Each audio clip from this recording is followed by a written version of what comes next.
할렐루야.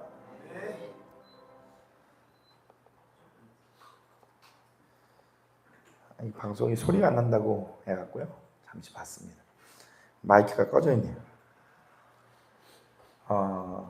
자, 오늘은 철로역정 몇 번째 시간일까요, 여러분? 무려 17번째 시간입니다. 여러분, 이 철로역정을 읽으면서 조금씩 하나가지만 이게 어느 순간에 생각날 때가 있고 도움이 될 때가 있을 겁니다. 여러분, 꼭 붙들고 기억하시면서 승리하셔야 돼요. 이 좁은 길이 굉장히 쉽지 않은 길입니다. 그러나 불가능한 일은 아니에요. 가능한 길입니다. 오늘 예수님 바라보면서 끝까지 나아갑시다. 오늘 183페이지 밑에서 6번째 줄입니다. 183페이지 밑에서 한 6번째 줄이고요.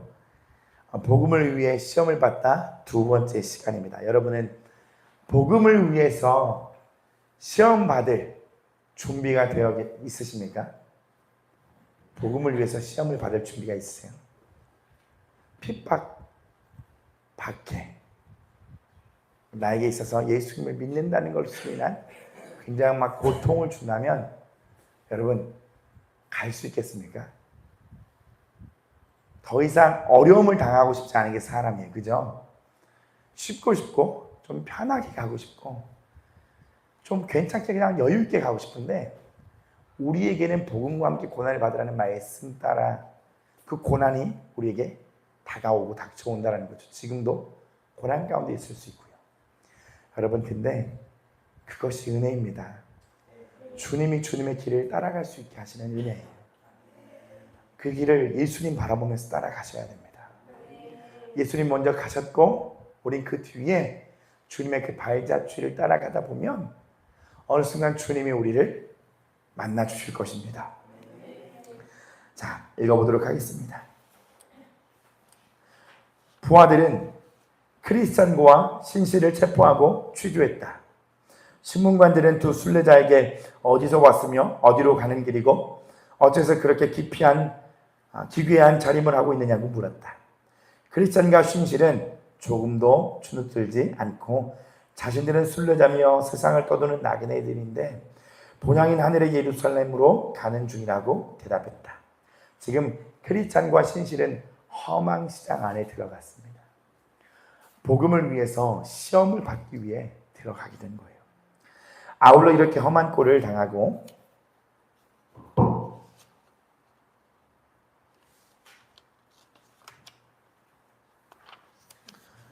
구금돼서 순례 여정을 계속하지 못할 만큼 주민들이나 장사꾼들에게 잘못을 저지른 적이 없다고 탄원했다. 그리고 공격을 받는 유일한 이유가 있다면 물건을 팔려고 잡아끄는 상인들에게 사고 싶은 건 뭐뿐이라고 대답했습니까? 진리만 사겠다고 대답한 거예요. 험한 시장에서는 이게 불법이거든요. 왜냐하면 비진리로 살아가는 그런 장소예요. 비진리로 살아가는 그 장소에는 진리를 따라 살아가는 사람들이 불법인 것입니다. 우두머리의 지시를 받은 신문관들은 크리스천과 신실을 취조하고 나서 둘 다 정신이 이상한 방랑자나 불량배로서 일부러 시장에 들어가 난동을 부렸다는 판결을 내렸다. 그러곤 두 순례자를 끌어다가 매질하고 땅바닥에 쓰러뜨려 흙투성이로 만든 다음 우리 안에 가둬서 오가는 이들의 구경거리로 만들었다. 장터에 들렀던 이들은 너나 없이 그 앞에서 잠시 걸음을 멈추고는 조롱하거나 욕을 퍼붓거나 내키는 대로 분풀이를 해댔다. 시장의 우두머리는 두 순례자가 당하는 고통을 지켜보며 연신 잔인한 웃음을 터뜨렸다. 하지만 크리스찬과 신실은 차분하게 견뎌냈다. 왜 차분하게 견뎌낼 수 있었을까? 여러분, 이게 결국엔 고린도전서 13장을 이야기하는 거거든요. 나라는 게 없는 거예요. 자기 사랑이라는 게 없는 거예요. 내가 비워지고 주님을 사랑하게 되어질 때 이 환경에서 반응하지 않는 거잖아요. 여러분, 그게 바로 영에 속한 사람인 거잖아요. 속사람이 반응하지 않는 거예요. 겉사람이 반응하지 않는 거예요. 반응하지 않고 오직 예수님께만 반응할 수 있는 영에 속한 사람, 바로 그런 사람들이 되어진 거예요. 고래고래 상스러운 욕설이나 막말을 내뱉어도 따뜻하고 부드러운 말로 대꾸할 수 있는 사람. 누가 와서 저주를 쏟아내면 도리어 복을 빌어주었다. 악한 말에는 선한 말로, 상처를 주는 얘기에는 친절한 언사로 응대했다. 여러분, 주님이 원하시는 모습, 이 모습이에요. 지금 우리가 이 회개의 이 시간을 겪으면서 여러분 회개하고 계십니까? 회개가 정말 안 되죠. 몸부림을 치셔야 돼요. 저도 마찬가지. 여러분, 주님이 원하시는 모습 이거거든요. 결국은 우리 안에 파쇄가 되었음에도 전에 말했듯이 모래처럼 알갱이처럼 남아있는 그 분자들이 그 어느 순간 시점이 되면 다시 열매를 맺는 거예요. 막 피어오르는 거예요. 옛 모습과 옛 구습이 다시 나타나는 거잖아요. 주일에도 말씀드렸잖아요. 당황하잖아요. 그죠? 당황하게 된다고요. 근데 이게 뭐냐면 하나님이 우리를 흔들어서 보여주시는 거예요. 네 안에 이런 것들이 남았다. 이런 부분들이 남았다. 어떤 사람은 너무 크고 어떤 사람은 작을 수도 있어요. 그러나 중요한 건 뭐냐면 나오는 열매는 다 죄고 악하다는 거예요. 큰 죄가 어디 있고 작은 죄가 어디 있겠습니까? 똑같은 죄라는 거예요. 이 기간에 반드시 회개하여 주님이 원하시는 이 모습을 되찾고 하나님의 형상 따라 하나님의 사랑으로 살아가는 자가 되자고요. 계속 읽겠습니다. 비교적 사려가 깊고 속이 뒤틀리지 않은 이들은 두 순례자를 끊임없이 핍박하는 난폭한 무리들을 비판하고 꾸짖었다. 하지만 군중들은 도리어 극렬한 증오심을 보이면서 누구든 역성을 드는 자는 철장에 갇힌 죄인들과 결탁한 배신자라고 목소리를 높였다. 순례자를 감싸는 이들에 대해서는 똑같은 형벌을 내려야 한다고 외치는 이들도 적지 않았다. 이성적인 주민들은 자기들이 보기엔 순례자들이 그저 조용하고 정신이 멀쩡해서 말짱해서 누구한테든 해를 끼칠 만한 사람들이 아니라고 주장했다. 시장에서 물건을 거래하는 장사꾼들 중에도 두 나그네 대신 철장에 갇혀야 마땅한 이들이 수두룩하다고 했다. 가시도 친 말들이 양쪽 진영을 오가다니 급기야 몸싸움까지 벌어져 여럿이 다치고 깨졌다. 이런 사태가 벌어지는 동안 두 순례자는 품위 있고 지혜롭게 처신했다. 하지만 혼란이 가라앉자 신문관들은 크리스천과 신실을 다시 끌어내서 폭력 사태를 선동했다는 혐의를 씌웠다. 관리들은 둘을 형틀에 묶어놓고 인정사정 두지 않고 매질한 뒤에 족쇄를 채우고 쇠사슬로 꽁꽁 묶어온 시장에 조리 돌렸다. 순례자를 동정하거나 편화하다든지 적극적으로 찬동하는 이들에게 겁을 주려는 속셈이었다. 이런 상황이 진행되는 내내 크리스천과 신실은 지혜롭게 행동했으며 말로 다 할 수 없는 수모와 비난을 인내하며 온유하게 받아들였다. 크리스천 굉장히 많이 변했습니다. 지혜롭게 행동했대요. 여러분, 지혜는 누구입니까? 지혜자, 우리의 지혜자 누구예요? 주님. 주님이 마음의 중심이 되어버린 거예요. 그래서 모든 수모와 이 비난을요, 인내하며 온유하게 받아들이는 거예요. 우리의 이 모습이 없어서 하나님이 회개하라고 하시는 겁니다. 더러는 그런 모습을 보고 끝까지 순례자의 편을 들었다. 일이 그렇게 돌아가자 반대파들은 더 화가 나서 철장에 가두고 벌을 주는 것만으로는 충분치 않다는 결정을 내렸다. 시장 사람들을 모욕하고 기만했다는 죄목을 붙여서 사형시키기로 한 것이다. 여러분, 누구의 모습과 같습니까? 정답이에요. 예수님의 모습과 같아요. 존 버년이 이 이야기를 쓴 것은 본인도 이걸 겪고 있기 때문에 이걸 성령이 감동내어 적은 거거든요. 우리에게도 이 모습이 반드시 필요해요. 분명히 있을 겁니다. 근데 험한 시장 안에서 이 복음을 위해 시험을 받는 이 일이 없다라고 하면 나는 이미 험한 시장 안에 있는 상인과 물건을 거래하는 물건을 사는 자들과 다를 바가 없다는 거예요. 이 싸움이 있어야 된다는 겁니다. 계속 있습니다. 크리스찬과 신실은 다시 족쇄를 찬 채 철장에 갇혀 집행 날짜가 결정되기를 기다리는 신세가 되었다. 박해를 받으면서 두 순례자는 줄곧 믿음직스러운 친구 전도자가 이만저만한 고난을 당하고 어찌어찌 될 거라고 일러 주었던 이야기들을 곱씹었다. 생각할수록 기운이 나고 온갖 학대를 견디며 상황이 마무리되기를 참고 기다릴 힘이 생겼다. 여러분, 이 이야기를 곱씹었는데 힘이 생겼대요. 생각이 영을 도와주는 겁니다. 이게 바로 영에 속한 사람의 우리의 생각을 통해서 영을 키우고 살려내는 거예요. 전에 들었던 그 이야기들을 생각해 보는 겁니다. 우리도 생각을 써서 이겨내야 됩니다. 둘 다든 어느 한쪽이든 목숨을 잃기까지 고난을 당하는 게 가장 유익하다는 사실을 되새기며 서로 위로했다. 저마다 자신에게 그런 운명이 닥쳤으면 좋겠다고 속으로 생각했다. 그러면서도 세상 만세를 다스리시는 하나님의 지혜로운 섭리에 맡기고 눈앞의 상황에 만족하며 그분의 기쁘신 뜻대로 사용해 주시길 기다리기로 했다. 정해진 날이 되자 순례자들은 다시 끌려 나와 재판을 받았다. 심리를 한다고는 하지만 목적은 단 하나, 둘에게 죄를 뒤집어 씌우는 것뿐이었다. 크리스천과 신실은 정식으로 고발장을 낸 적들 앞에 섰다. 재판장은 귀족인 혐선대감이었다. 고발장은 형식만 조금 다를 뿐 내용은 똑같았다.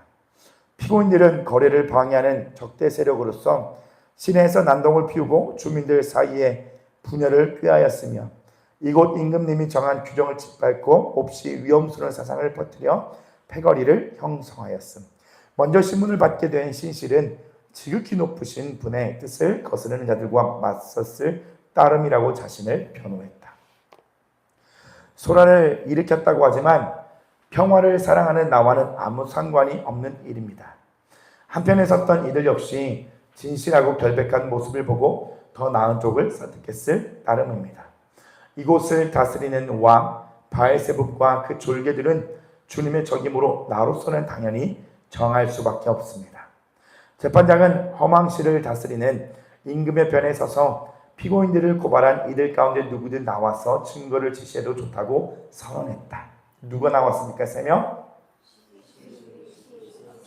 예, 이들이 증인으로 나섰어요. 재판장은 순례자들을 알고 있는지 확인한 뒤에 왕의 입장에서 피고인들의 유죄를 입증해 보라고 했다. 그러자 시기심이 벌떡 일어나서 말했다. 존경하는 재판장님, 저는 상당히 오랫동안 저 사람을 알고 지냈습니다. 존엄한 이 법정에 맹세컨대 저자는 잠깐 재판장이 끼어들었다. 먼저 증인 선서부터 시키시오. 시기심에 증인이 다시 이어졌다. 재판장님, 비록 그럴듯한 이름을 가지고 있기는 하지만 피고는 흉악무도한 인간입니다. 임금님이나 백성들은 물론 이 세상의 법과 관습을 일절 무시한 채 자칭 믿음과 경건의 원리라는 반역적인 사상을 주위에 퍼뜨리고 있습니다. 특히 기독교와 허망시의 관습은 180도 달라서 도저히 조화를 이룰 수 없다고 단언하는 걸 제 두 귀로 똑똑히 들었습니다. 이곳 시민들과 우리가 하는 고상한 일들을 싸잡아 비난하는 겁니다. 재판장은 증인에게 물었다. 이상입니까? 시기심은 목소리를 높였다. 재판장님, 이야기하자면 한도 끝도 없겠지만 재판이 지루하게 늘어질까 싶어서 이만하겠습니다. 그러나 다른 신사분들의 증언을 듣다가 저 피고인들을 심판하는데 혹시 미진한 부분이 있다 싶으면 그때 다시 더 많은 증거들을 제시하겠습니다. 재판장은 시기심을 대기시켜 놓은 채 미신을 불러서 피고인들을 바라보라고 했다. 그러곤 크리스천과 신실에 맞서 허망시의 임금을 위해 증언할 게 있는지 물었다. 미신은 증인 선서를 마치고 말했다. 존경하는 재판장님, 개인적으로는 피고인들을 잘 모를 뿐만 아니라 알고 싶지도 않습니다. 하지만 일전에 대화를 나눠본 경험에 비추어 둘 다 대단히 위험스러운 인물이라고 분명히 말씀드릴 수 있습니다. 우리들이 가진 신앙은 아무 따위도 쓸데가 없으며 절대로 하나님을 기쁘시게 할 수 없다고 말하는 걸 들었기 때문입니다. 그렇다면 이곳 시민들이 예배를 드린답시고 헛심을 빼고 있으며 죄를 용서받지 못하고 결국 저주를 받고 말 거라는 뜻이 아니겠습니까? 제가 증언대로 서게 된 까닭이 바로 여기에 있습니다. 재판장은 마지막 증인에게도 선서를 마치고 피고인들의 범죄 행위를 증언해달라고 요청했다. 아첨이 입을 열었다. 존경하는 재판장님 그리고 신사분들께 한 말씀 드리겠습니다. 저는 예전부터 이 친구를 잘 압니다. 입에 담을 수 없는 말을 하는 것도 들었고요. 피고는 더할 나위 없이 거친 표현들을 써가며 우리의 지엄한 임금이신 바알세붑을 매도하고 비난했습니다. 또한 옛사람 대감, 음문한 대감, 사치대감, 허영대감, 호색대감, 탐욕대감을 비롯한 임금님의 영어로운 친구들과 귀족 여러분들을 경멸하는 이야기를 들어놓았습니다. 아울러 뜻을 모아서 그처럼 고귀한 분들을 하나도 빠짐없이 도시에서 몰아내야 한다고 주장했습니다. 이뿐만이 아닙니다. 재판관으로 지명되어 여기 앉아 계신 분들을 감히 경건치 못한 불안당이라고 지칭해가며 욕해댔습니다. 그 밖에도 허망시의 여러 명망가들을 헐뜯어서 그 명예에 먹칠을 했습니다. 아첨이 말을 마치자 재판장은 피고석에 앉은 순례자들에게 소리쳤다. 배신과 반역을 저지른 이단자야. 내 죄를 고발하는 정직한 신사분들의 증언을 들었느냐. 몇 마디 반론을 얘기해도 괜찮겠습니까? 신실이 물었다. 재판장은 천부당 만부당 하다는 듯 대꾸했다. 저 말하는 것 좀 보게. 넌도 살려둘 가치가 없는 죄인이다. 당장 처형해야 하지만 마땅하지만 우리가 얼마나 너그러운지 못 사람들에게 보여주는 차원에서 특별히 발언을 허락한다. 여러분 이거 꼭 북한 사회 같지 않으세요? 북한 사회 같아요. 고발하고 참수하고 그리고 법정에 세워두고 죽임을 당하게 하는 거. 여러분 이 시대가 그렇게 될 수가 있습니다. 그리고 우리가 오늘 이걸 읽으면서 그냥 넘어가는 게 아니라 야 나는 정말 살면서 이거 하나 못 이겨내는데 내가 정말 순교할 수 있을까? 예수님 시인할 수 있을까? 내 신앙이 정말 진짜인가? 돌아보셔야 돼요. 사단이 지금 우리 교회를 어떻게 끌고 가고 있냐면 정말 많이 안일함 가운데 괜찮아. 이래도 괜찮아. 이 정도만 해도 괜찮아. 너 회개하지 않아도 괜찮아. 라고 끌고 가고 있습니다. 여러분 열심을 내서 회개하십시오. 방법이 그거밖에 없어요. 열심을 내서 하나님 앞에 고백하는 거예요. 근데 우리에게는 신앙의 경험들이 있단 말이죠. 내가 이렇게 기도하면 주님이 이렇게 해주셨는데 내가 이렇게 진심으로 하면 주님이 이렇게 해주셨는데 그런 습관과 틀도 다 버려두고요. 그냥 예수님 바라보고 계속 회개하면서 나아가셔야 됩니다. 계속 있습니다. 신실이 변론을 시작했다. 우선 시기심 씨의 말씀에 답변하겠습니다. 나는 어떤 규칙이나 법률, 관습, 사람이든 하나님 말씀에 어긋나면 기독교의 진리에 180도 위배된다고 말했을 따름입니다. 여기에 오류가 있다면 알려주십시오. 여러분 앞에서 기꺼이 취소할 용의가 있습니다. 다음은 미신 씨가 지적하고 고발한 내용에 대해 변론하겠습니다. 내가 했던 말을 정확히 옮기자면 이렇습니다. 하나님을 예배하려면 거룩한 믿음이 필요한데 그런 믿음은 주님의 뜻을 드러내는 거룩한 계시가 있을 때만 가질 수 있습니다. 거룩한 계시예요, 여러분. 그러므로 하나님을 예배한다면서 무엇이든 거룩한 계시와 어울리지 않는 일을 밀어붙일 수는 없는 법입니다. 그건 단지 영원한 생명을 얻을 수 없는 인간적인 믿음에 지나지 않습니다. 마지막으로 아첨 씨가 고소한 문제에 대해서도 관해서도 차분하게 한 말씀 드리겠습니다. 허망시를 다스리는 임금과 신하들, 짐승 같은 무리들, 그리고 아첨 씨가 일일이 열거한 이들은 이 나라의 도시가 아니라 지옥에 더 어울릴 겁니다. 주께서 내게 자비를 베풀어 주시길 빕니다. 재판장은 한쪽에 자리를 잡고 소송 과정에서 오가는 말과 행동을 주의 깊게 관찰하고 있는 배심원들에게 말했다. 여러분은 지금까지 시내에서 큰 소동을 일으켰던 피고를 지켜보셨습니다. 그리고 점잖은 신사분들의 증언도 경청하셨습니다. 거기에 대한 저자의 답변과 고백도 들으셨습니다. 이제 피고를 교수형에 처할지 아니면 석방할지 결정해 주십시오.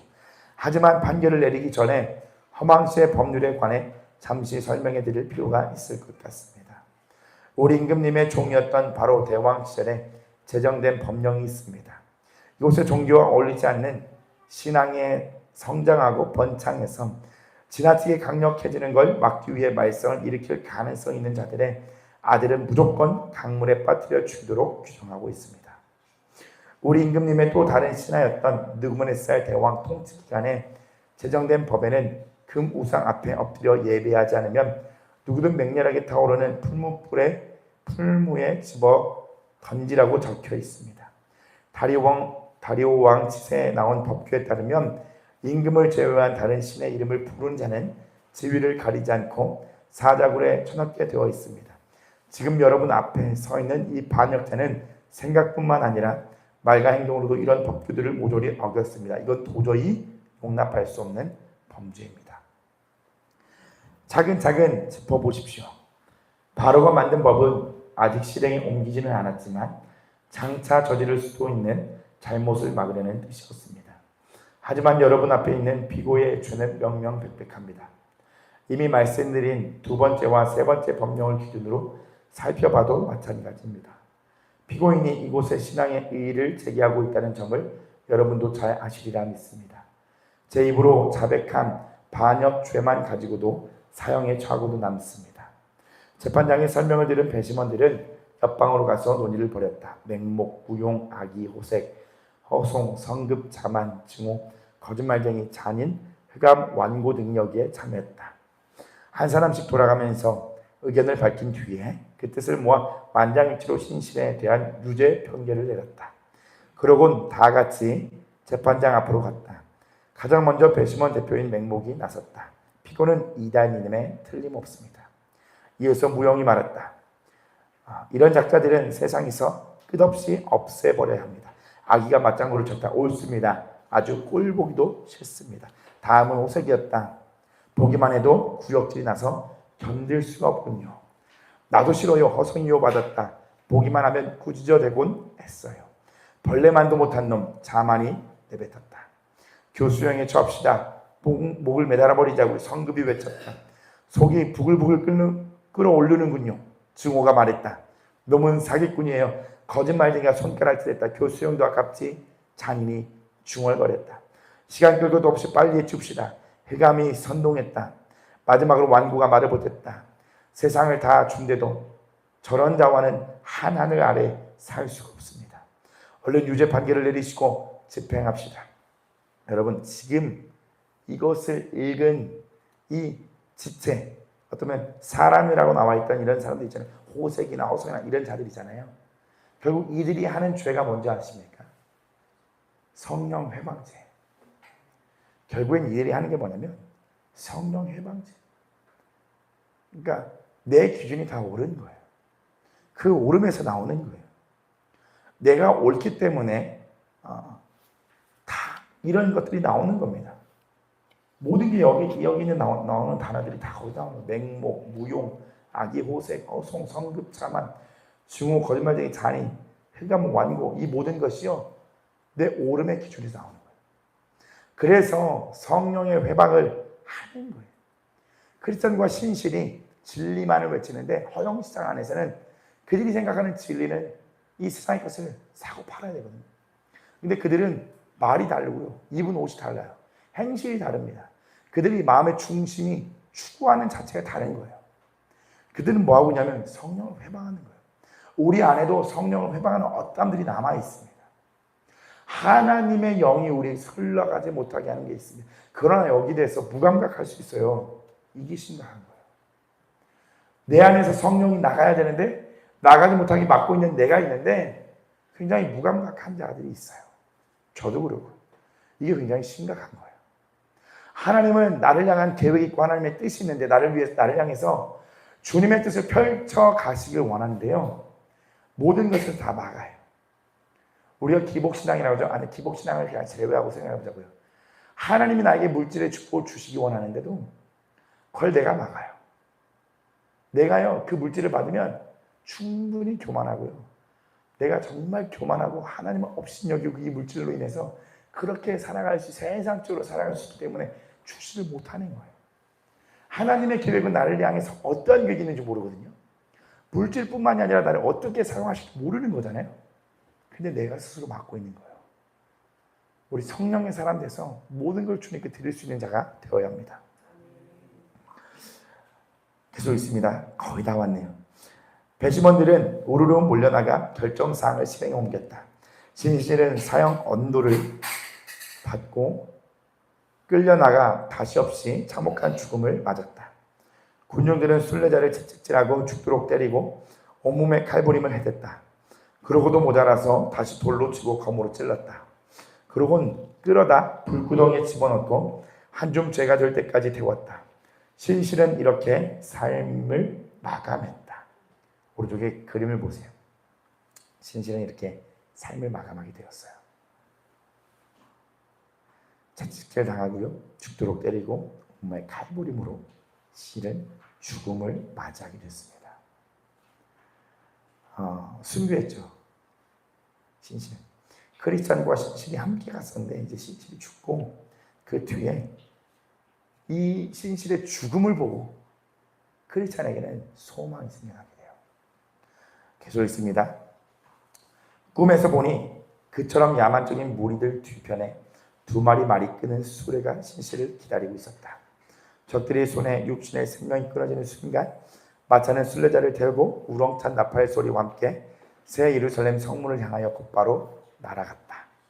한편 그리스도는 지팡이 미루어져서 전에 머물던 감옥에 다시 갇혔다. 그리고 만물을 다스리시며 원수들의 분노마저도 좌지우지하는 분의 권능에 힘입어 악한 무리들의 마수에서 벗어났다. 그리스도는 노래를 부르며 순례를 계속했다. 아름답구나. 같이 읽어볼까요? 시작.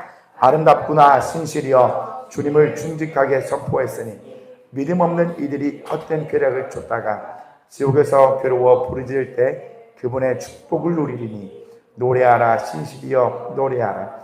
저들이 그대를 죽였을지라도 도리어 살았으니 그대 이름은 영원히 사라지지 않으리라.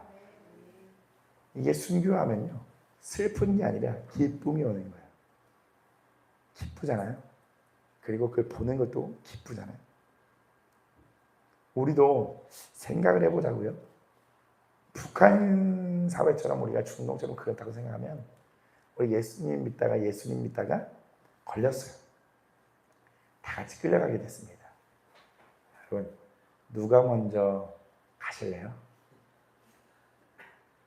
왜 다 저를 쳐다보고 있습니다. 맞아요. 누가 한 명 먼저 가야겠죠. 생각을 해보는 거예요.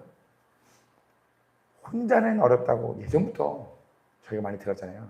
근데 함께는 할 수 있다. 서로 얘기해주고 끌어주고, 지금 내 신앙은 할 수 있는데 혼자 할 수 있는데요. 할 수 있는 아니요. 못합니다. 우리 안에 주님을 사랑하고자 하는 사랑하는 진짜 충만한 그 마음이 없으면요, 절대 죽음으로 생명을 내걸 수가 없는 게 바로 사랑이에요. 그 순간, 죽음의 순간에 두려움으로 배교하는 게 바로 사랑이에요. 죽음 앞에 두려움 안 가질 사람이 없습니다. 근데 우리 정말 그 두려움을 이겨낼 수 있는 그 하나님의 사랑을 받으셔야 돼요.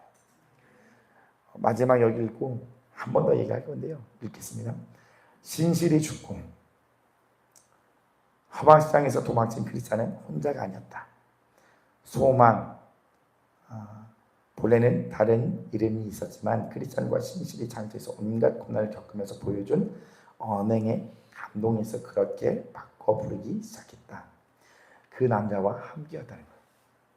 소망은 순례를 마칠 때까지 동행이 되기로 약속하고 형제의 언약을 맺은 뒤에 여행에 합류했다.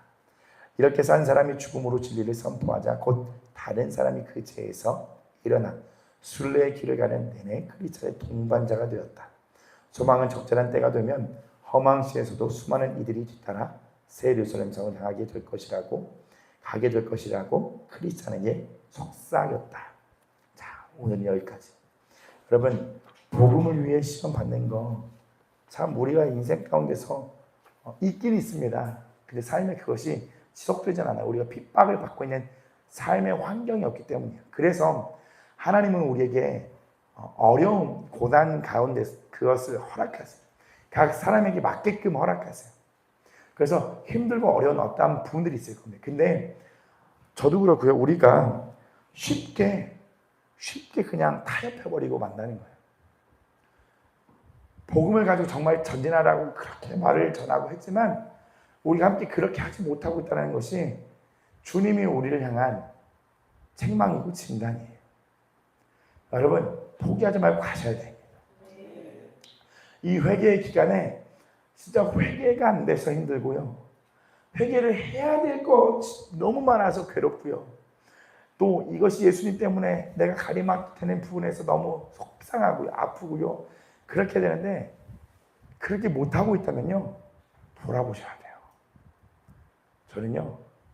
제 원함과 고집일 수 있겠지만 진에게 진짜 좀 빠지고 있어요. 씨름하고 있어요. 엄청나게.